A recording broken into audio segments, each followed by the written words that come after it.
Quelques points là qui ressortent nettement, enfin qu'on peut effectivement rappeler.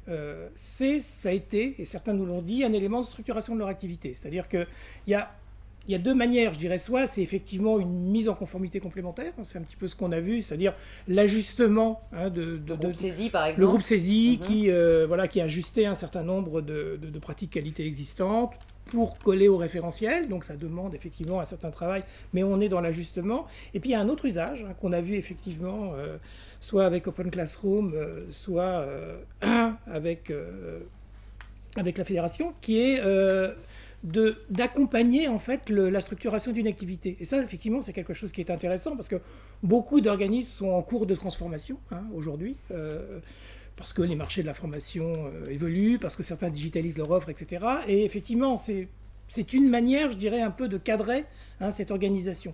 Et c'est d'ailleurs cet enjeu d'organisation, on le voit, on l'a vu à travers nos 4 intervenants, pour le caractère durable du processus. Alors, il est variable, je dirais, cette organisation, cette mise en place d'une organisation, évidemment, différente selon qu'on ait un groupe multisite ou une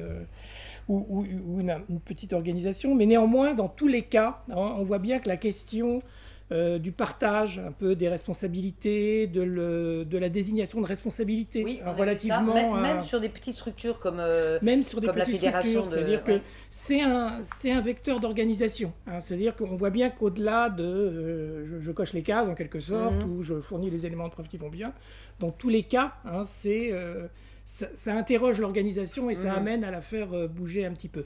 Un autre enseignement, je pense, de ces quatre interventions de ce matin, c'est quand même le temps de préparation, qui est, on l'a entendu, alors qui est évidemment variable en délai, en charge, selon les tailles, mais qui, quelquefois, sur une période courte mais intense, doit mobiliser effectivement les personnes qui en sont responsables. Donc ça veut dire qu'effectivement, pour ceux qui n'y sont pas encore, prévoir, ça c'est clair, prévoir ce temps de préparation. Prévoir sans pouvoir forcément, parce que ça dépend du profil de chacun, le temps réel que ça prendra, on a vu que ça pouvait aller de 3 semaines à 1 an. Donc, oui, mais par contre, ce que chacun a illustré à sa façon, c'est qu'il y a eu dans tous les cas un temps de diagnostic. De mesure des écarts, de dire voilà, je suis à tant de pourcents, évidemment. Après, on peut commencer à projeter, évidemment, le temps que tout ça va prendre, bien évidemment. Est-ce que par rapport à Datadoc, on voit bien quand même qu'il y a une différence dans la mesure où on va chercher dans l'organisation des éléments de preuve? Ça, c'est quelque chose de vraiment, vraiment très nouveau.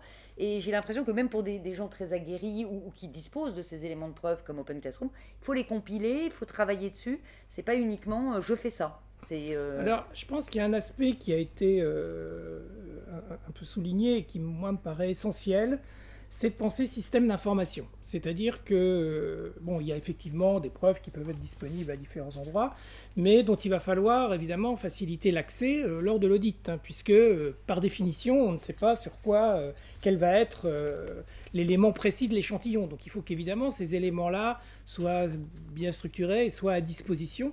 Donc ça suppose évidemment d'y avoir non seulement pensé un peu en amont sur les types d'éléments de preuve, mais aussi d'avoir un système d'information qui en facilite l'accès pour qu'évidemment on ne soit pas allé rechercher un peu en panique des éléments quelque part dans son file system, quoi.